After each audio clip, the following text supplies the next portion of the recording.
আসসালামু আলাইকুম প্রিয় ভিউয়ার্স, আহ আরেকটি শর্ট মিনি ব্লগে আপনাদেরকে স্বাগতম জানাচ্ছি। আমাদের সাথে আজকে আরেকজনকে পরিচয় করে দিচ্ছি, সাব্বির আহমেদ দেলালি সাহেবকে। উনি হচ্ছে একজন ইসলামিক স্কলার। ওনার ওয়াজগুলো আমরা বিভিন্ন ইউটিউব চ্যানেল, বড় বড় ইউটিউব চ্যানেলে আমরা খুঁজে পাবো।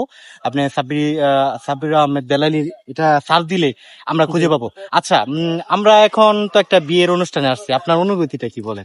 আলহামদুলিল্লাহ, আমার অনুভূতি অনেক ভালো। আপনাকে কাছে পেয়ে আরো ভালো লাগতেছে এবং বিভিন্ন আলেমদেরকে আমি দেখতে পেয়ে আমার আসলে মন উৎফুল্ল হয়ে গেছে। মানে আপনাদের আলেম যে সমাজটা আছে, যেহেতু আমাদের আমিনি ভাই একজন আলেম মানুষ, সেক্ষেত্রে তার যে আলেম ফ্রেন্ড গুলো আছে সবাই একসাথে আমরা দেখতে পারলাম এবং সবাইকে দেখতে পেরে আসলে উল্লাস করতেছে বা আনন্দ পাচ্ছে।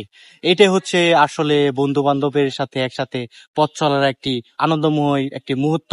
এটাকে আমরা মানে ফ্রেমে বন্দি করে রাখার জন্যই এখন আসলাম।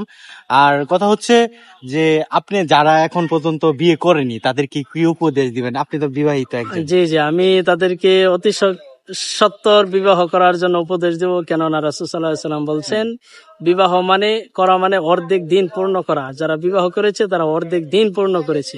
এজন্য আমি তাদেরকে সাজেস্ট করব যে ফাহেসা অশ্লীলতার যুগে বিয়ে করার মাধ্যমে যেন তাদের জীবনকে পবিত্র করে। আলহামদুলিল্লাহ। আচ্ছা, যেহেতু ভাই আমি এখন বিবাহ করিনি, বিয়ে করিনি, আমি কি করতে পারি?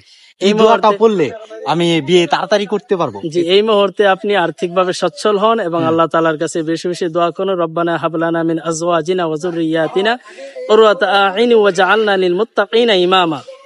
এই দোয়াটা পড়তে থাকুন এবং আল্লাহ তাআলার কাছে দোয়া করতে থাকুন। অতি শীঘ্রই আপনার জন্য যিনি অপেক্ষা করছেন তিনি অবশ্যই আপনার জন্য কল্যাণ। আচ্ছা প্রিয় ভিউয়ার্স, আপনারা এই দোয়াটি কিন্তু বারে আপনারা শুনবেন। আমরা গোপন টিপস কিন্তু বলে দিলাম, যারা এখনো অবিবাহিত আছেন তাদেরকে গোপন টিপসটা কিন্তু আমাদের এই যে বেলালি ভাই বলে দিল।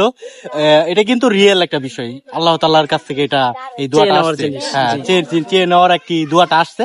তো সেই ক্ষেত্রে আপনারা এই দোয়াটি মুখস্থ করবেন, ইনশাল্লাহ একটা না একটা কিছু হবে ইনশাল্লাহ। সকলকে ধন্যবাদ জানিয়ে আজকের মতো এই মিনি ব্লগটি আমরা শেষ করছি। অনেক অনেক শুভকামনা জানাচ্ছি ওনার জন্য। উনি একজন আলেম, একজন ইসলামিক স্কলার। আমি ওনার সাথে আজকে এরকম একটি মিনি ব্লগ করতে পেরে আমার জীবনকে মোটামুটি ধন্য মনে করতেছি এবং আগামীতে আবারও এরকম একটি ছোট ভিডিও নিয়ে আমরা আসবো। ধন্যবাদ। আসসালামু আলাইকুম ওয়া রাহমাতুল্লাহি ওয়া বারাকাতুহু। আপনি কিছু বলবেন? জি, আসসালামু আলাইকুম। ওয়ালাইকুম আসসালাম।